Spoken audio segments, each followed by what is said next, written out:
How does Big Mama got it on? Yo, listen to Break It Down show with Pete Turner. Jolly Young Guerrero. Is that the boxer? Oh, Johnny. This is Jay Mohr. You're listening to one of my all-time favorite podcasts, The Break It Down Show. You want to break it down? Break it down. Right here. And now, The Break It Down Show with John and Pete. Jay Mohr gave us our original bumper. Mm-hmm. Oh, and this is what I love.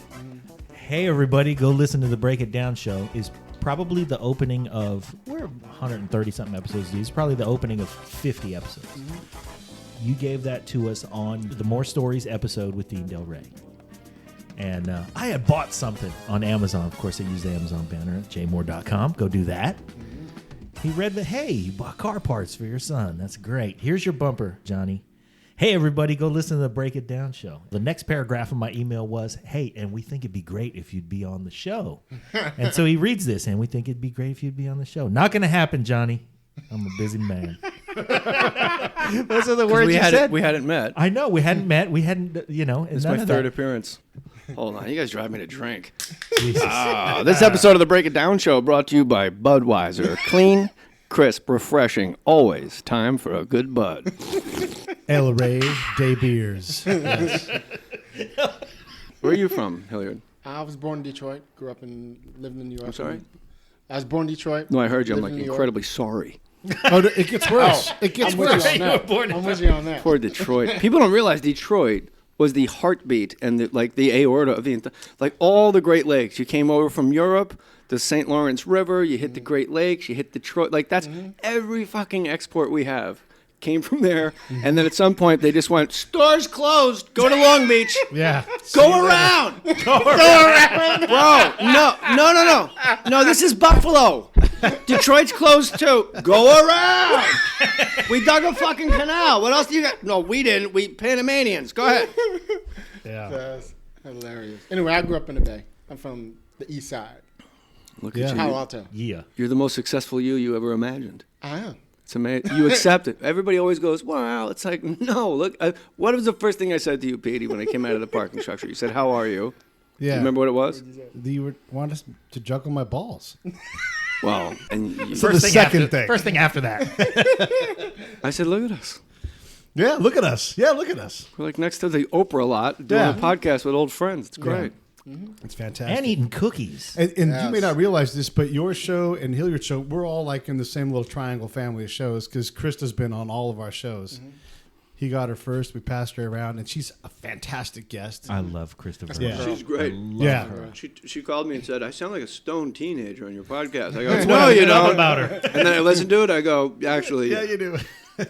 But she broke down that writer room, and I got obsessed with because she said when you're a writer, you have to remove yourself from the equation. You have to think for the other person. Because when she took over Grey's Anatomy, as you already know this, Hilliard and Pete and Jen, she had to now write as the gal that ran. Shonda, yeah.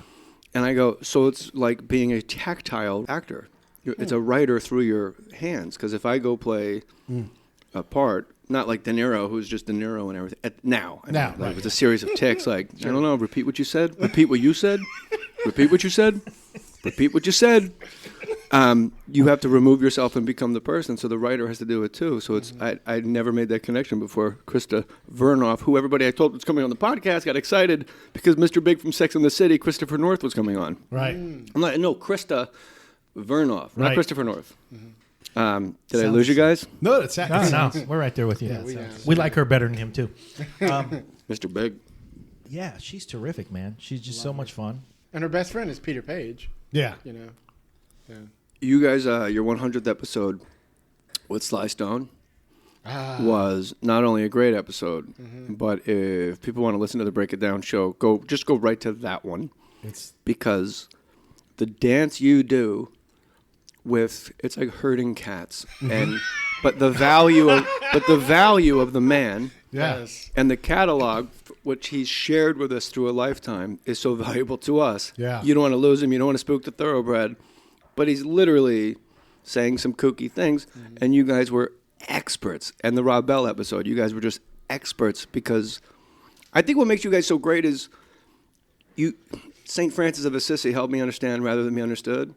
Like when you and Rob Bell and you guys were talking about, like going into somewhere else, and I think it was Pete that said it's like you're rearranging the living room furniture in their mind. They don't want you to. They have to show you the furniture and suggest maybe that could go over there, and you follow them in. Yeah. It was brilliant. Yeah. And you guys do very good at taking turns. That makes my heart feel good, Jay Mohr. Thanks, man. Break It Down Show. This is Jay Mohr, and you're listening to the Break It Down Show because you're smart, motherfucker. I give you a That's bunch. a true statement. You're going to have to tighten this You know episode what? up. You Yes, know sir. what? I actually stole something from Jay too. Yeah, I love how you maneuver. I hate to use the word maneuver because it sounds sneaky, but motherfucker, you maneuver. When you have guests on, you're like, no, promote your fucking show.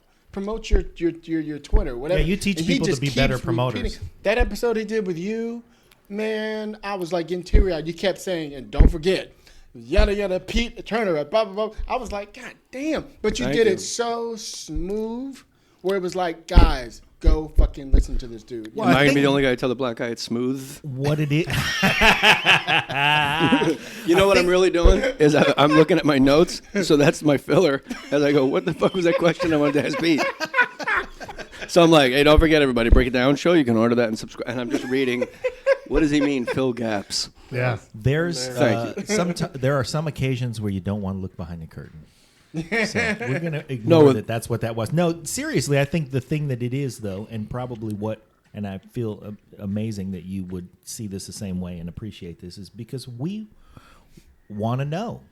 We want to know. Yeah. We have a curiosity. You have a curiosity that's carried you through 300 conversations of people. Years. Where what you brought out of them was something we, as listeners, wanted to hear because you truly wanted to know those things. And that's really, I think, if there's something that binds us, it's not just Krista, it's not just everybody who's been mutual. But you guys do it too. And Pete will text me weird, like, other level spy shit. Like, I like that low ego, high ego game you did on Jim Jeffries, man. I'm That's like, right. I don't know what he's talking about. Yeah. But And you did it, and you did it naturally. And then when he identified it, when he explained to me what it was as an interrogation tactic, I go, when I'm doing it in real time now, I'm like, oh, this is it. And then I catalog it for later Yeah. where I can take him down a That's peg. good. Yes. I think the best discernible skill you can have as a podcaster, for all podcasters, is can you make a K turn at 35 miles an hour on the 10 freeway?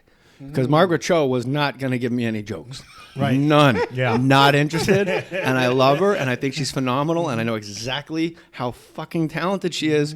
Wasn't having. So you grew up above an adult bookstore. I'm like, all right. Yeah.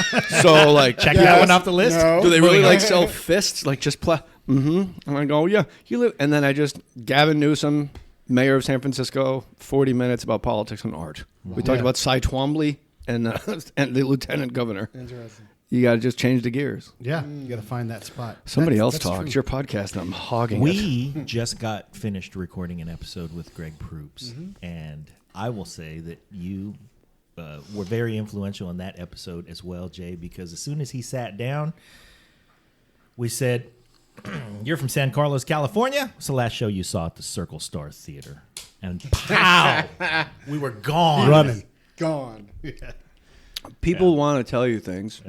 Greg Proops, anything he says in his podcast is like, it's on, I have the app on my phone. Yeah. And when I'm driving like cross country, I'll just do 3 of those in a row. Because Yeah. I can't believe how fucking smart he is. That'll take you all the fucking way through New Mexico. Yeah. He did an episode in Christchurch, New Zealand, and he's explaining to people, first of all, it's full. Like, I'm sweating out fucking Las Vegas this weekend. This guy's got people waiting for him in New Zealand, which is, as David Tell says, as far away as you can go without being on your way back. Yeah. That's right. And he's explaining to people there why the Maori tribe is in Congress and Senate, because out of all the natives, they're the ones that didn't take up arms. They went, oh, I'll see you in court, dude. And that they won. Yeah. So instead of like getting rifles and standing on porches and hiding behind rocks, they went, oh, I'm calling my lawyer. You can't. And this is like 100 years ago. They were lawyering up. And that's why there's guys with stovepipe hats and tattooed faces called senator in New Zealand. Interesting. I thought it was, yeah. And Greg's a great dude. And you know what I learned from Greg Proops? Never back out of a mistake. Double down, make it work. Double down. He was doing one of his podcasts, and he wanted to say syllable, I think, and he said cylinder instead. And it tied into Greg Fitzsimmons being on my podcast saying his comics. He realized we have to be perfect. Right. And I'm like, no, we don't. He goes, no, you do. And like 55 out of an hour, you make a mistake, they're like, oh, ha, ha, ha. Like they're mocking. It's like you're in the schoolyard. The audience is mocking you.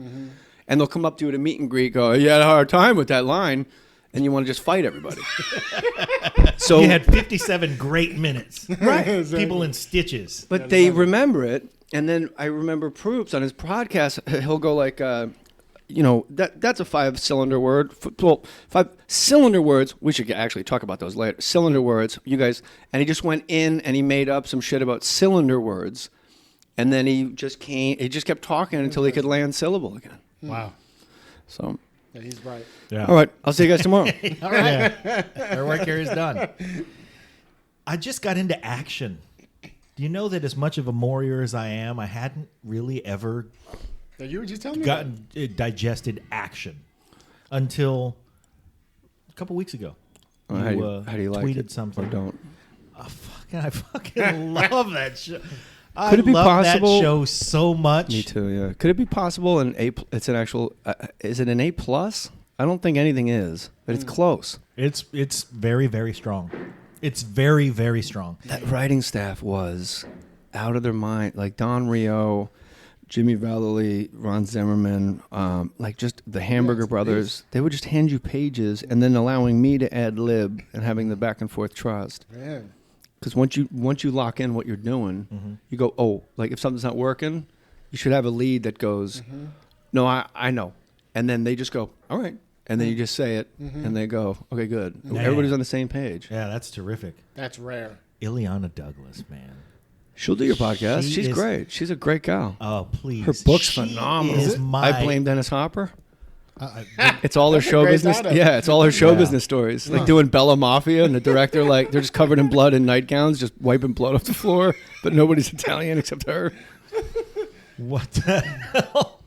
Yeah, she is so good in that show.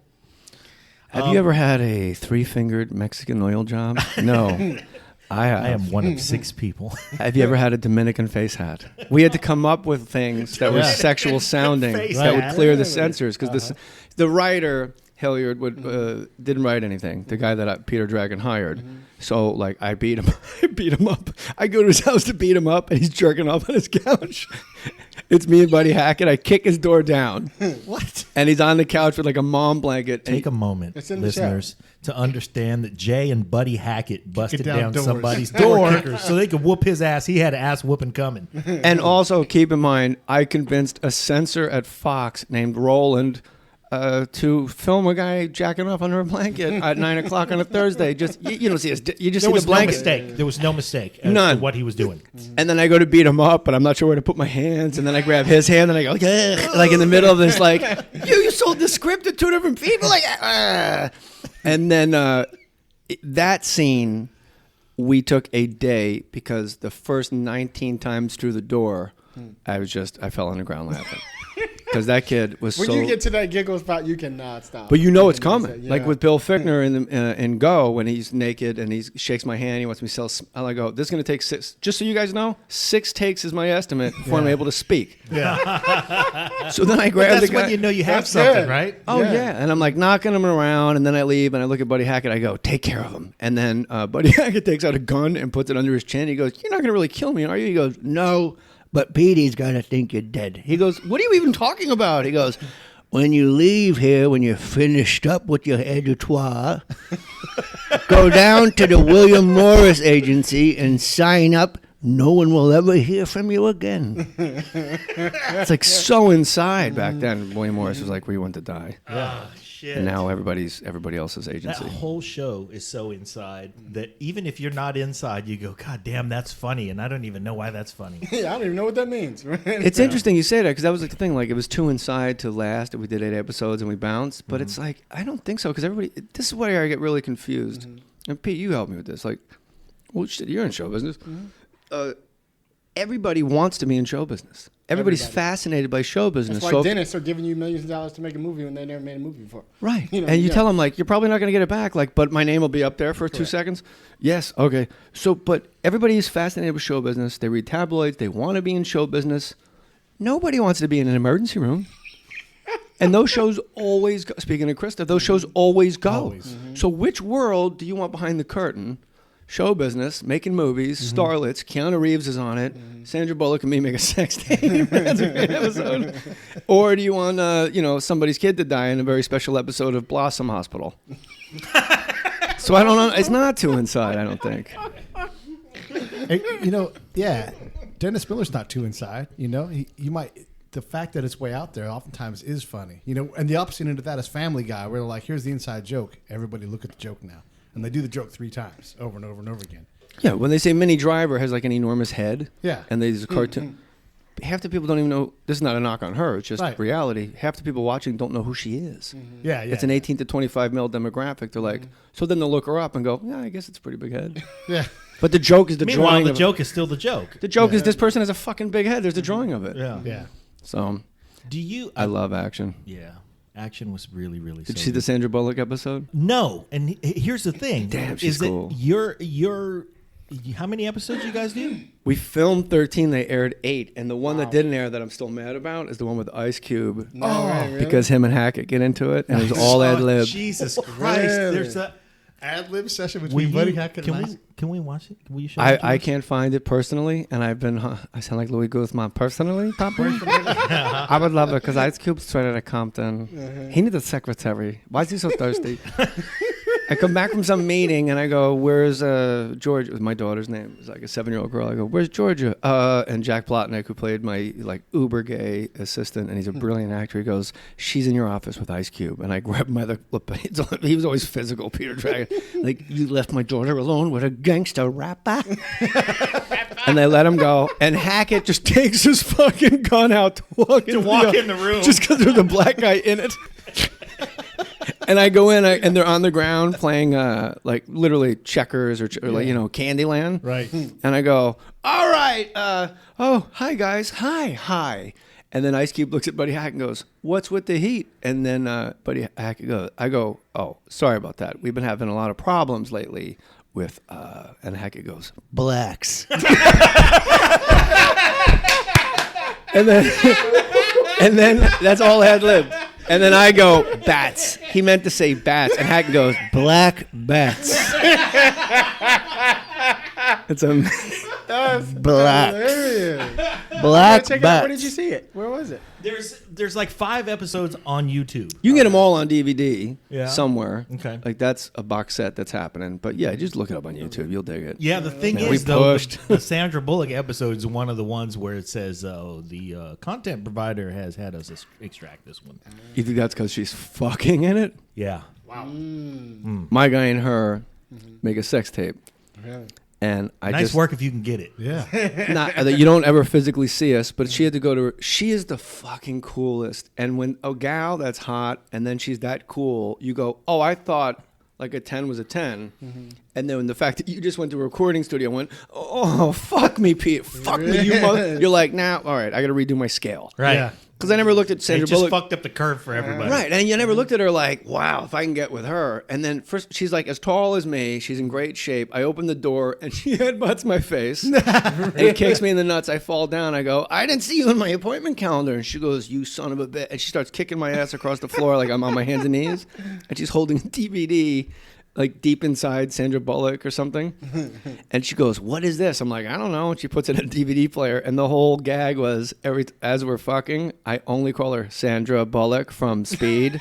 And she goes, and she's like, oh, Peter, yeah, oh, hey, Poppy, can we turn off some of these lights? No, I want to see every inch of your body, Sandra Bullock from Speed. I just keep re-saying it. And her ad-libs, I go, this shows a whole new side of you. She goes, yeah, my insides. She's brilliant. Brilliant show, yeah. Well, thank you for that, Johnny. Yeah, that show was fucking good, man. Blacks. Black bats. That's funny. Buddy Hackett. He was like a father to me. Yeah. I met him after I knew everything. It's like a classic kung fu. The teacher keeps pouring the tea until it's overflowing. And the student goes, this is this is overflowing. Well, yeah, so why don't you empty it and then we can get going. Yeah. So I met Hackett like, I don't know, 18 years into stand-up, and I was headlining nationally. I knew everything. And he just turned this old boy upside down, and everything I knew came out my ears. What was important stuck, and he would ask me questions like, what's your monitor on stage? And I'm like, I don't know what that is. And he goes, your monitor is everything you're thinking except what you're saying right then. So if you're telling a story about your dog went to the bathroom on your neighbor's yard, your neighbor got all upset, like you know how all that goes, it just comes out of your mouth. So your monitor's 0, but there's the ice machine, that's really loud. How come they're not laughing? That waitress went by 4 times already. How much more time do I have? It's not getting the That's your monitor, all the things that are impeding your message. Interesting. And so I go, I would say 25. And he goes, that's pretty good. And I go, what's your monitor? Assuming he was going to say 0 because he was, Because nothing gets in Buddy Hackett's way. 1,000 years old. He goes, 1. Man. And I go, 1? He goes, I got to know where the fire exits are. But after that, they get 100% and 99% the whole show. Interesting. He was very so giving and such a different human at that part of his life. Where like Ralphie May and him were super close. Jeff Ross and him were super close. And me, we were like father and son. And I know how that sounds, and I'm saying it freely. And he would just say where did you walk to when you went on stage? It was at the MTV Awards. And I went to the microphone. He goes, why? Now, when somebody asks you that, you got to stop and go, Why did I? Analyze, huh? Right. I mean, because you know the answer is because that's where the job is. Yeah. That's where the amplified sound happens. I go, because that's where everybody walks. He goes, yeah, that's why you should never go to the microphone. He goes, did you see where I walked? And I didn't have the heart to tell him, no, I was trying to get high with the Wu-Tang Clan downstairs. Inspector Deck was just about to hand me a Philly, and then you called me. And I said, that's my Jewish daddy. I got to go. Yeah, so you could show me where I was walking, where you were walking. I walk in front of the microphone, and I keep walking. I go all the way to the other side of the stage, and I act like I know the guy. And I go, hey, good to see you. I shake his hand. The guy next to him put his hand up. And then you look up at the balcony, even if there isn't one, look up there and wave. And they don't think they got the good seats. And they're going to wave to you. He's looking at us and go to the other. Some guy in front paid for parking. He's with a date. And just tell him he looks nice. Nobody else can hear it but him. But he heard it. His date heard it. And then go behind the microphone. And then that whole room, kid, goes behind the microphone with you. Interesting. I have not walked to a mic since. Wow. God damn. That was Did pre- I have teary-eyed type of It was shit? That's pre-2000. I walk on stage, just like sometimes the mics were way up on the lip of the stage. I had a corporate show in New Orleans at the stage. You were there, so I had to fucking karate kick the mic out of the way. You remember that? Yeah. I walked on stage. I did a fucking spinning kick, but I had to make it look like I'm being cool. I'm gonna fucking kick the mic over. I don't give a shit. But it was, it's bad mojo now. I can't do it. You got to walk in front of the mic. Yeah, because then they're gonna come behind me. Right. Yeah. Or come there, get there with me. You know what I said. Yeah.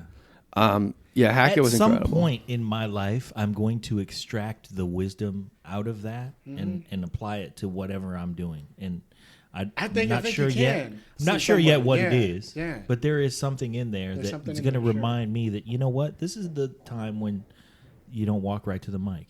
This is the time where you gather. No, you up. never walk, Yeah. ever, ever, ever. There is never a time to walk right, unless you're at the Emmys and you got to get to the prompter and say You got bounce. 30 seconds Yeah. and shit, right? You can't walk in front of a podium. You'll be in, fucking Neil Patrick Harris's lap. Which, by the way, personally, I'd be It's thrilled. worse places. It's worse places. Now, what I'm saying is for everybody out there listening, whatever it is you don't realize is your mic.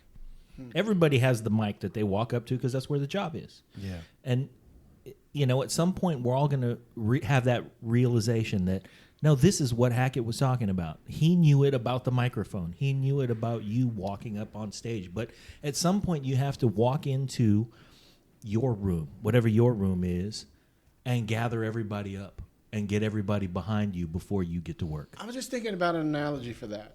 Was something that just happened recently. So, I'm doing the rewrite now on the Black Wall Street movie, right? It's obviously a comedy. and fucking total drama. But you would be bad in this one role. Anyway. By the way, that might be the funniest thing I'll say this entire podcast. But check. So just it reminds me of where you're going, just in a slightly different way, but it feels like that. Usually, I write a fucking 30, 40-page outline before I write the script, right? Detailed as fuck.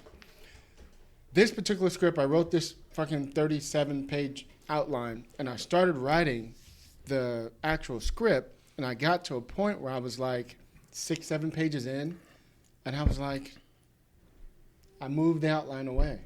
and I started feeling the people. And I've never written a script like that, and I've written 40 of them.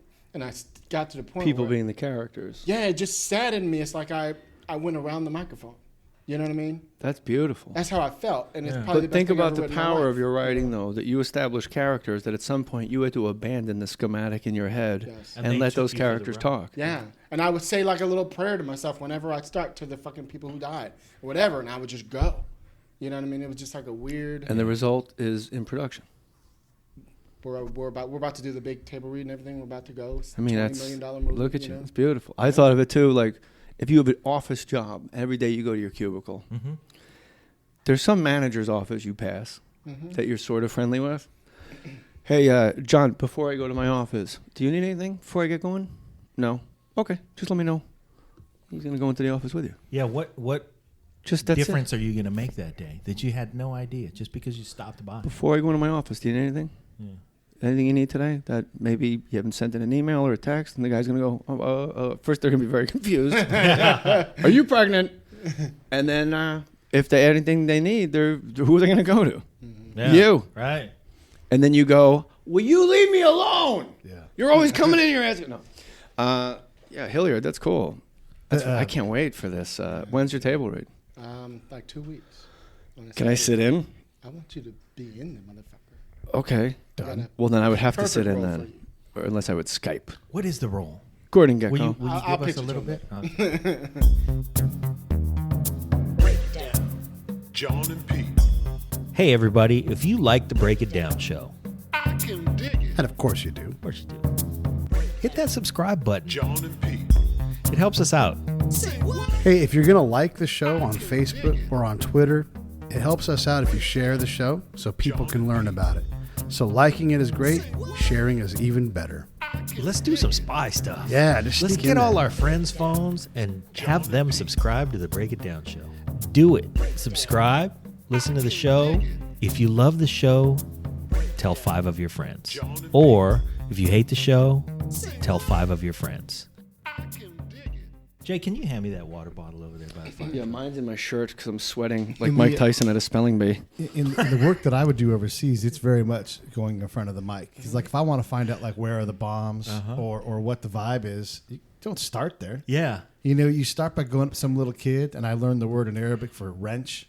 And I shake the kid's hand, look him in the eye, you know, and then when he grabs my hand, I drop to my knee and I'm like, Kamasha, you know, and everybody's like, it's hilarious, you know, and I'm working on trying to get people to see me. It's like something. giving them a piece of candy or something. Yeah, exactly. Yeah, without giving them a candy and Yeah. fucking them up because now every kid beats them up. It's like, you know, that's like, there's just a joke. Now, Everybody what likes you a gave joke. him was a nickname, and now there's an Afghani teenager out there whose nickname is the Wrench. Yeah. And he has to live up to it. Cause No, he likes hey, it because all he you does know, is finger in the fuck village- all day. Don't you know what they call me? He just hear fucking. He just goes around fingering people. But it's the same thing, though. You have to take time to get the people to move with you because if you see me work, you're like, he's not working. He's just bullshitting with people, calling, you know, cracking jokes and stuff. So you think. Yeah, but it's inevitable. I'm going to find out things that no one else is going to find out about because I'm spending time in front of the mic, you know, working the room That's a good properly. analogy. Yeah, I can see Have you ever seen me look like I'm working? You know what? When you're on stage, I don't know. Yeah, No, we went to your office at Fox Sports the last time we had you on the show, and you never looked like you were working ever. Well, I was entirely disengaged there. So, Pete was at a show. Full disclosure, this Saturday that just passed, Uh-huh. and that crowd was hammered, Rowdy hammered, and hammered, Where were and you? it was. Where were you? New Orleans. And it was Oh, at the that was Civic just this week? Theater. Yeah. And it was a bipolar. This guy wrote a great book, Birdies for Bipolar. Yeah, Birdies for Bipolar. That's his charity, and he's a pro golfer that has bipolar disorder. And he writes this astounding book explaining a fit of mania, the depression, like grabbing his dad and throwing him into fucking closets and going to the hospital and the psych wards. And this crowd was like, most of the crowds were like friends of his. Like golf tour guys who were like on the way into the theater, like, look at that, you are fucking sure. Like they were just crushed before I even got up there. And the gal who was helping him run the show, so everybody, a third of the audience knew them. So there's a little like carte blanche there. And it was like, talk about herding cats. It was just, they were all over the place, yelling shit out. And then Pete was there, and I was so glad you were there because at the end of the show, some guy starts doing walk in, like do Christopher Walken. Yeah. And then I start to tell the Christopher Walken story, and the guy goes, "No, the part where your dog doesn't have a tail." And I go, "This is like reading to my 5-year-old son. It's probably on the next page." Yeah. Like, then what kind of party is it? I don't know. Let's turn the page. A dog party. Like, it's the bit. Exactly, yeah. And now he's already spilled the joke, punchline. And then I went, I told what I loved, what the kid wrote in his book. It was something like in the back. He had a fit of mania. Michael Wellington? Mike Wellington. Oh, he was just on your podcast. Yeah, we just did him. He's not been. Mike Wellington he was in a fit of mania. He grabbed his dad and just fucking beat the shit out of him and threw him in closets in the kitchen. His mom goes upstairs and calls the cops. The ambulance comes. They put him in the ambulance, and he wrote. I read it on stage. It was 3 sentences, and I started crying. Man. But I read it to you, I think, and it was the first time I'd read it without cracking up. It was one of those things that you read where you go, oh my God, where you just like either have to circle it and you just keep going back to it in any great novel or whatever. And that crowd that was all over the place. I talked to you last night, Petey, on the phone. It was as if they had sat themselves in a perfect shape of this table rectangle in this theater, and it was fucking silent. Yeah. And nobody moved. But nobody moved seats. But I'm looking at, bang, like a giant rectangle of people. Like they all scrunched closer together. But I know that Leaned didn't. in, huh? I know that didn't actually happen because Right. there's a balcony and there's people over there and there's people at the bar, and it was just one of those things. Like close with sentimentality instead of the joke every time. Comics out there, So let me tell you, the first time I performed at the Punchline, and then just going, I'm just so grateful, thank you. And what are they going to say? That wasn't funny? Yeah. Because you're telling them something personal. I don't know what the point of that was, but I was just, you were there. Yeah, you changed the whole room because they were rowdy. There was an because active the party wrench. at the bar. The kid. Yeah, the kid. They're Kamasha, yeah. Yeah. So your job is to go and find the bombs and Right. get the intel. And now you're on your knee in front of a fucking 6-year-old and he's Yeah. giggling. And Yeah. people go like, he's not even fucking doing his job. Right. But Yeah. they don't know you're doing it. You're now reading the book on stage, or Chris Farley standing on the stool telling the story. Yes. Okay. Nobody's moving. Yeah. Yeah. I'm on a fucking stool. I have to tell them on the way up, I'm a wrestler and a surfer. Yeah. I got it. Don't worry. Yes. Because then whenever I go up and stand on the stool, they're like, well, be careful. Yeah. So you do that with the wrench, and then what's the next step after that? You go, oh, you're like a wrench. Where are the fucking bombs? Don't fuck with me. No. Yeah. That's the end of the show, though, right? So the show takes 6 months Skipped to a couple write. steps. Yeah. So Yeah, Pete has a much lower hourly rate than me. 6-month gig. yeah, the cost is higher. That's for sure. You know? Yeah, your overhead's nuts. To Yeah. bring Pete in to take bombs out is much more expensive. No, I don't want bombs to come back at me. That's the main thing. I'm trying to make sure everybody's cool with me. So you're smiling, you're high-fiving.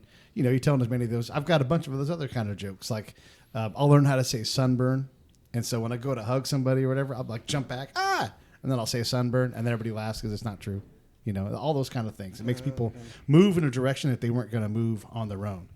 And now I've created an emotion, and then I work from there. And how I this called is. this joke "Winter in Kabul." I like that nighttime DJ voice you put on it. Yeah, Allison Steele, the Nighthawk. Just a little Steely Dan for you. But you said something. You take them someplace. They weren't planning on going. But you didn't say that. You said that they would not go.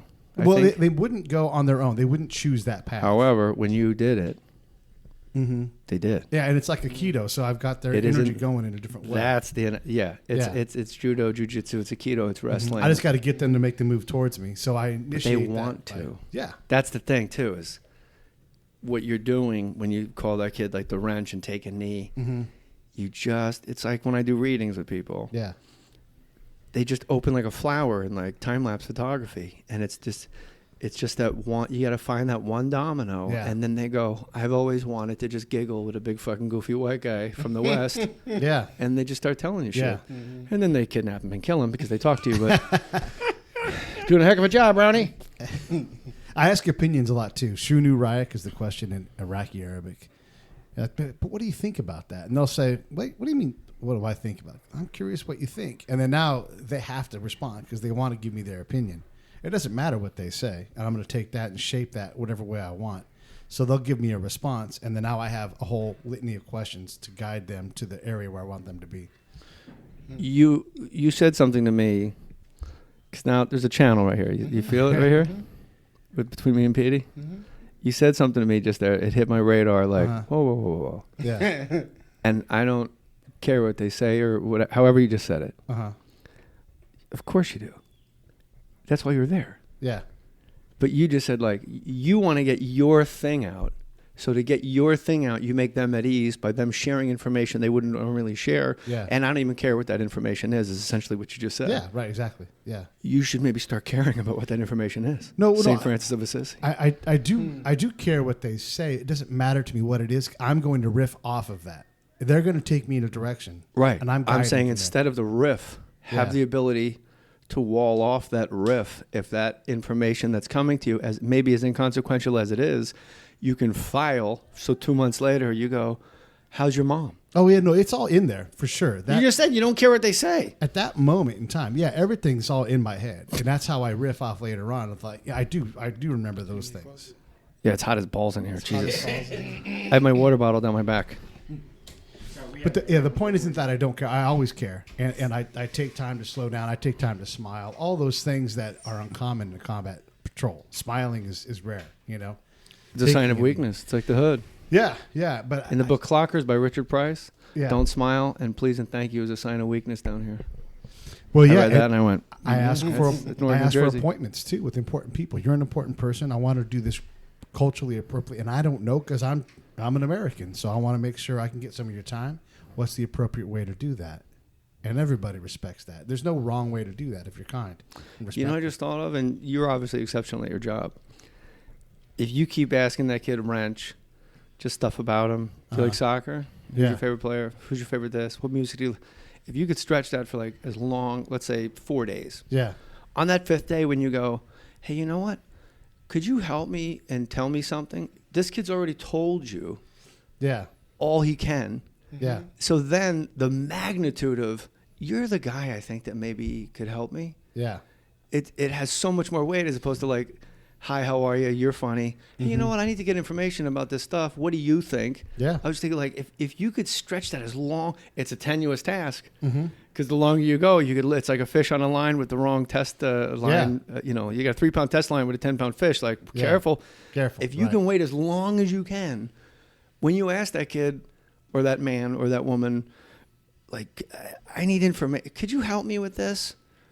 They're going to feel of such service without it being dubious or like, what's the catch? You know, the thing I try to do is I try not to ask for anything as long as I can possibly stand. If I need to ask for something, I do. Well, it's like the boomerangs that you throw on stage at the beginning of the show. You're scattering boomerangs, right? And I'm the a prop act. longer you can. Mentally. I thought he had red hair. And And he rides a unicycle. The longer you can create the anticipation. But the other thing about that is that for the last 4 or 5 days, however long I've been the wrench, I've been Pete's authority on soccer. I've been Pete's authority on my favorite players. He listens to me because I tell him who the best soccer players are. And suddenly I prefer I'm the football players, but okay. the authority on things, so that when the question comes, which is the information he's really after, I'm the authority. That's why he asked me, and that's my value that I bring to this relationship. So, it kind of stands to reason. That's the word that keeps coming up in my side gig, value. Yeah. People don't feel it. Fear is the number one motivator. It's everything. Every disagreement you've had is a fear-based disagreement. Yeah. Everybody why don't you just get a new agent? Well, fucking bullshit, because I'm afraid of change. Exactly. The end. Exactly. Why don't you go see... I like the stamp. I was working with this one guy, and he didn't want to see his dad, who was dying in the hospital, and I said, he was absent when the kid was like a kid. And I go, so instead of pissed, it was like, I can't see my dad in the hospital because my sister's a junkie, and I got all these kids, and I run this enormous company. I don't have time, but. I go, I just want you to know you said you don't have time to see your dying father because his time is so limited. I said, instead of angry, can we say, my name is, and I'm terrified to see my father because when he dies, he will have left me again. So he's got some advantage. And then the guy starts crying, and he handed me a check, and I went home. Wow. Do people know what the boomerang thing is? I don't know. Tell me about it. Sure. What is it? Oh, yeah. Yeah. No, go ahead, Jay. No, break My it down. friend Darren, break it down, man. Let it be broke. Let it be broke. Hey, Coconut, fuck you. You came over on a boat too. Ragged and a roach. My buddy Darren in Colorado, he comes to all my shows. He's a dear friend. And he goes, you know what, bro? When you do stand-up, it's like you go out there, you throw like 40 boomerangs into the night, and then you start catching them, and then we forget they're coming. And then you catch like 42, like you snuck 2 out. Interesting. And I think that's what he was talking about, like when I throw the boomerangs out. Each topic's a boomerang, Okay. and they think I forgot it, and then I There's a did. callback. I It'll be did back. forget it, Okay. Oh, you did it. but I'm empty.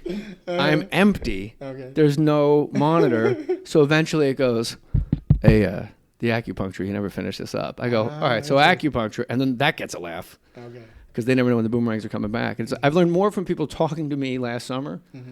My friend in Portland, he's a cop. He goes, you know what? Talking to you is like hummingbird photography. And I go, but when I land, he goes, whoa. When you land, you're fucking beautiful. Just give me a heads up. It's exhausting. I was like, wow. So those 2 things happened in July, and that's me. A pain in the ass, though. Now, you seem like somebody who clearly studies human behavior. Yeah. Do you think that comes from all the years being a comedian and an actor? I think Studying? it was by being a comedian. Actor, you have to study a human's behavior that's fictional and apply it, and then react only to the human being across from you. So that's stimulus response. But as far as a comic goes, you do it without realizing you're doing it. Like you put me on stage at the Apollo. If you woke me up from a nap and said, we're on our way to the Apollo, you got to do 45 minutes, I would just go, okay. Yeah. Because human behavior with no fear tells me nobody goes to a comedy show because they don't want the guy to do well. No. I don't look like the audience looks. So I'm going to walk out on stage and go, first of all, I don't know what the fuck I'm doing here either. Now Okay. they're behind the mic with it's all truth. So I do study. And then my own personal things that I like to study is, yes, like being in recovery and helping people get sober and being of service, having a sponsor. In AA, you must take that fearless moral inventory, make amends unless the amends would hurt the person you're making the amends to. You get a lot of information when you go up to somebody and go, hey, remember that time? That is the measure of the man. And, a divorce like that, measuring, I can't fucking leave. You don't leave. You can't leave. I can't leave. And then when you actually take that step, that impossible step from your own home, That you built. that's you studying your own human behavior, so then you see in other people what you have and what you don't have and stuff. So yeah, I it's my number one thing I like to study. Yes. I've noticed, I think of myself as somebody who studies human behavior all the time. Like, I'll meet somebody and we'll be having a conversation about something and I'll say something about them just after just a few moments and they'll be like, how did you know? I'm like, there's traits. Everybody has certain... The flower opening Yeah. in time. They want to, you didn't. Yeah. The other thing I noticed, you said to me when I came in, John, if I was okay because I look like shit. No. He did, though. He did. No, hang in there. I was defensive at first. And then I looked in the mirror, and I honestly set my alarm for 11:40 for a 12:30 podcast. Got in my car, came right here. I know now from studying human behavior, what bothered me about that was it was entirely true. Interesting. And I know what my lapse right now that I can say to you, make this amends to you right now. My lapse was, the expression "consider the source." It's always a negative connotation. Oh, okay. If John tells me I look like shit, John loves me. So instead of getting defensive, I should have said, "Oh, wow, let me look in the. Yeah, you're right. I didn't even look in the mirror yet. I haven't looked in the mirror yet today." Because you're not going to say that to be a jerk. You love me, and I love you. But that was a perfect encapsulation of me. I got away from myself because I would mania, finding parking. I saw Pete down there. There's a lady from OWN. I'm like, look, I got the OWN app on my phone. I love Iyanla.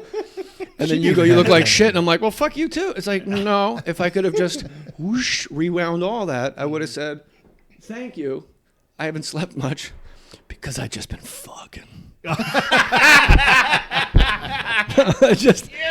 But yeah, so my own human behavior, when you're aware of it, when you get sober specifically, you have to be so accountable. And I had this tweet a while ago. When you assume that you're the problem, it's with incredible clarity you see when you're not. So, like, you leave a job and a marriage, and all, to the outsider, it's like, this guy's having a midlife crisis. No, this guy realized he has fucking value, and impossibly, these two different streams, one of revenue and one of love, are coming up way short of what I'm actually worth. And if they met 10%, I'd still be there. See, it almost sounds to me like as if you're channeling that, let me put myself in your position type of thing sometimes. You have to. You know? How will you ever understand anything? Pete has to put himself in an Afghan tribal leader's situation. I gotta fucking look. He's a big lummox. Like he don't sneak around. Like there's guys that are like SEALs and shit and Delta Ops. They're kind of wiry. They're like wiry dudes. They get big beards and they throw shit over their head. You would never know. You cannot conceal the great white gorilla coming down the dirt road. They start hiding their bottled water. So. You know what I mean? Y'all got food? It's true. So Pete, upon entry, is an outlier, all capital letters. So he has to immediately and way more quickly get that truth out That's a good point. and somehow put these people at ease because he's also dressed like he's from fucking Tron. Meaning what we wear in combat. I mean, there's guys in pajamas holding fucking rocket launchers and they get in a Datsun pickup truck and they bounce and they're kicking the shit out of us intermittently. Yeah. And Pete comes down with night vision goggles. Like you're noon. right, but it's like you're rock to the planet rock. and you don't stop. Planet Patrol, this is my dude. You better put me in your fucking movie just so we can talk. Planet Patrol? Yes. Damn. You know, actually, Cheap thrills. Mean nothing. Yes. when I'm on patrol, I typically, unless I absolutely can't do it, I wear a ball cap. I got a helmet with me in case some shit jumps off or whatever, but I want everybody to know that I'm different than the guys I'm rolling with. I'm one of them, but I'm not them. And I want my guys to also know where I'm at, too, because I'm not really a combatant most of the time. I might have a revolver, but my job, or some kind of gun, but my job is not to be shooting. So I roll around ball cap, T-shirt. Everybody else has all that shit on. I'm the first guy to take all that off and look at, and just be human in that case. And what I'm trying to do, and kind of like you guys talking about channeling things, I'm trying to find out how to frequency hop. So I gather perspectives. Like you and I are very, very similar, Hilliard. But Hilliard's a black dude from a different that's part of the Hilliard? than me. Yep. So then you're John. You're homosexual. I'm not. All these things that are totally different Or about so us. he says. So far. Well, I'm done with I him. have slept with more girls than boys, but that's an interesting. Wait till I get through with you. You'll be fucking gay. Don't worry. But the point is that we are very, very, very similar. The same kind of music. I mean, the shirt you're wearing resonates with me instantly. But you've got a completely different perspective on how to get there. And I love that. I love to gather that. It's almost like being at the optometrist where he's like, how does it look now? Like, just because I can see one way doesn't mean I'm seeing the right way or the best way. And so if I can hop over to like your point of view and still get to where I'm trying to go, then I'm golden. I don't need my way to work. I'm a workhorse. You know what I mean? I think that I have that philosophy that as a black man, and then fucking add the fact that I'm a gay black man. You got that whole. He's on the down low. Don't tell nobody now. I'm definitely not on the down low. Everybody knows. But the fact that I have that, what I call that 2 for 1, you know what I mean? I got to work even harder, to get into the room. And like that's why I work, 7, 8 That's days a interesting week, though, because nobody knows you're gay until you, like, I didn't know you're gay until you said it, because I know I'm in the national minority. I don't fucking care. So the black you can't ever conceal. I never get rid of them. I thought you were Puerto Rican. Oh, if he was Puerto Rican. Puerto Rico. Why are you so thirsty? But what you said about having to get in other people's shoes, see it from their side. So when Pete comes in, dressed like Tron in the middle of the day, coming down a dirt road as an American soldier, and by the way, you sell yourself short. You don't engage and fire your rounds because then your job is completely finished because they know he's just he'll like shoot too. He's just like that. I know he will, but the minute don't pull the bang unless you plan to bang. As the moment you pull that fucking trigger, you cannot get a single fucking thing done, and that's why you're there is to get intelligence, gather trust. Who's going to trust the big fucking white guy that just shot at us? Yeah. So, but you do have to get in other people's shoes. And so when you're what fascinates me about Hilliard that just came out here in our little time travel bubble we're in, you created characters. You began to write them, and then they started walking away from you. They're not real. And they fucking left you where you had to have anxiety over, I'm going to take what I wanted to do and put it away because these people I've created that are not real are telling me, no, man, I don't get down like that. Yeah. So you follow imaginary characters that you created, which is like really other think level about it. Buddhist monk meditation. Yeah. You meditate until the person actually manifests themselves. And that's that you've created a truth. That is the definition of an alternate reality. Because before you got this job, these people didn't exist. They still don't fucking exist. And you think about them every day. You know what they're wearing. Yeah. What's number 3 on the call sheet? What's that character's name? Miles. So what size suit? Around. He's about my size. How the fuck like do you know? These are not real people. Do you know what I mean? Like yeah. this, how quick? Yeah.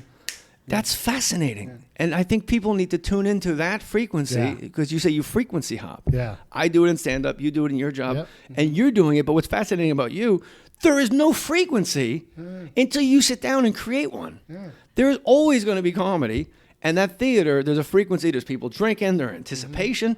You just got a bunch of suits on a hill waiting for the next Adam Sandler movie. And you go, oh, by the way, me and my imaginary friends. Yeah. So you're other level, man. You're transcendental. I said that like Tracy. Yeah, you're transcendental. My man was quoting Planet Rock. They went all the way up Bloomfield Avenue. Bloomfield, Belleville, North, all rock to the Planet Rock. Yeah, that's DJ K. Slay's my father. Yeah, he owned 2 bicycles. Upside down next to that Lakers blanket, damn it. Do you want kids? I did. I had testicular cancer about 14 years ago, and I had to have them removed on both. So now I got these big prosthetics. And Same. Hold on. That is I'm honored that you're sharing that with me. Same. Yeah. Do you want kids? Because what you said afterwards has nothing to do with your answer. I don't know anymore. I have 2 dogs, and I'm good. I'm Yeah. too busy now. to Same even thing. consider My it. 5-year-old, I just tied him to a fence before I came here. Just let some water out I for him. saw him out there. Man. You don't know if you want kids or not? I think I'm. But you tied it to an illness a moment ago. Here's why. Let me preface this. So before I did, one of my mentors is one of the biggest producers in town, and him and his husband had kids, and they were telling us when I had this cancer, they were like, well, maybe you guys should, freeze them and save them for whenever you guys want to have kids. And we debated and debated and debated, and I was like, I don't know if I'm gonna want to have kids after all. And then it was, well, kids want to be adopted. With them, there's so many kids who need to be adopted. So then I started going, if I ever do it, I would be comfortable adopting a kid. For me. What word did I just write down? One word. It came up already today. Look at me. Yeah. I wanted kids. Then I got sick. My friend said maybe freeze your sperm, maybe get an egg fertilized so you and your partner can have a kid down the line. I wasn't so sure. I got dogs. What word did I write? An emotion, one word. What did I write it down? Damn. Look at me. What did I write down? I don't know. Yeah, I can see that. It's fear. Yeah. You can go to the Gladney Center in Fort Worth and leave with a fucking kid in 2 weeks. You get the money. I'm not. There's nothing. There's no comedy. You can have a child whenever you want, and you would be the best case scenario for every single child you could possibly pull out of a photo album of kids that need dads. I've Don't- known don't be Hilliard scarred. just a little longer than you have, Jay, and I will say this. You'd be an amazing father. I know. You would put I'm a great father to my kids. mix this a little bit. You're supposed to keep that mix just down a little bit lower because when the Make the chorus magic comes in is when I'm really going to floating deliver the just line. You should do it, Hilliard. You should do it. We're all behind you. But seriously, you would give a kid such amazing insight, such amazing influence, and a place where a kid could grow freely into whatever he wants to be because you understand what that freedom is worth. And I'm not going to say, hey, you should have kids. Do you want kids? I still Look, hold got on. a wall there. No. right now. What you're saying, nothing you're saying is wrong. Consider the source. Okay? I don't know you very well, but I love you, and you know that I love you. Okay. There is no ambiguity to something this binary, because at one time you dreamed about it. I did. So I did. your illness is not attached to your passion and your dream. And you've tied those two together out of, say it. Why won't you say that word? Oh, I thought I did say fear a minute ago. Okay. Yeah, no, I'm not afraid to say that. Yeah. Stop fucking around and just tell me. Hold on. Do you want kids? You gonna have brother Why? crying all Look, on what's this? Why? See, Petey? Where'd he go? John, Because he his was safe trying to place. get there. Yeah. See? Right, because he was about to say it, and he went to John for safety. That's real. I'm not gonna answer you again. That's real. Right when you were about to say it, I did. a reference I don't understand to John I did. in real time. I don't understand it either. Well, there's I'm nothing. a safe place. For All a you gay need to black understand man. is I almost said something that could fulfill a hole that I've ignored for far too long. It's fucking terrifying. So I'm gonna go to John and say something else instead, because I just met this motherfucker and he's on it. Yeah. Do you want kids? Yeah. Beautiful, man. Look, That's fucking I ain't power, gonna go there. dude. Brother be all alone, hey, just crying and shit. He's making me cry. I don't give a shit about your past. I don't give a shit about any trauma. I'm telling you, that was. I'm gonna hit this button because we're done here. Hold on one second. Yeah. You traveled an ocean just now with me Yeah. in 60 seconds, Mhm. and I accept it, and I love it. Thank you. I'm tearing. Like, that was fucking. I don't give a shit why or the how, but I'm recognizing you just went intercontinental emotionally. Value, buddy. You got it. Thank you. That was great. You know what? We really did something special here today. We really did. And it's my birthday. And I it's wanna Pete's thank today's you birthday. guys. I was gonna Today is fucking. I Pete's went to the birthday. liquor store. I got everybody bottles of vodka. Remember, I'm on the phone. Yeah. You know what a liquor store in Malibu looks like at 2 a.m? Awesome. Closed. Yeah, if you want to fuck a guy's sandals. I like sandals. I just wanted to, I wanted to thank all Happy you birthday guys to and you. thank Greg. Happy birthday to you. Happy birthday, sweet Pete A. Turner. Happy birthday to you. You never heard the jazz version. Happy birthday to you. Happy birthday to you. Happy birthday, dear Pete. Happy birthday. What did you say? Happy birthday. One more time. Happy birthday to you. You. Only you. I'm Tony Bennett, and I want Pete Turner to have a good birthday. John looks terrific. You fill out that shirt like Marilyn Monroe filled out a dress. Jay Mohr, everybody. That Man, was Jay. seriously, Jay. This is Jay Warner. This is Kurt Warner Moore. Hi, this is Jay Mohr. I listen to the Break It Down podcast because I learn something every episode. Trust me. Break It Down show. You guys really are a joy to listen to. Thanks, man. man. Yeah. Let's talk about time traveling, stuff the mind unraveling. I'm feeling better than ever. What's wrong with you? You get down. Also, listen to More Stories, the More Stories podcast. Get the More Stories app. Jay Mohr, we love you. You know we love you. And thanks again. A lot of love at this table, man. Special thanks to, obviously, Hilliard. You're always here. Check out the Screenwriters Rant Room because you guys are always I'll awesome. have you on, Jay. Yeah, we got to have We'll Jay. chop it on. up. Oh, yeah. First I've heard of this, but yeah, whatever it is, yes. Do it. It's Whatever fantastic. you need, yes.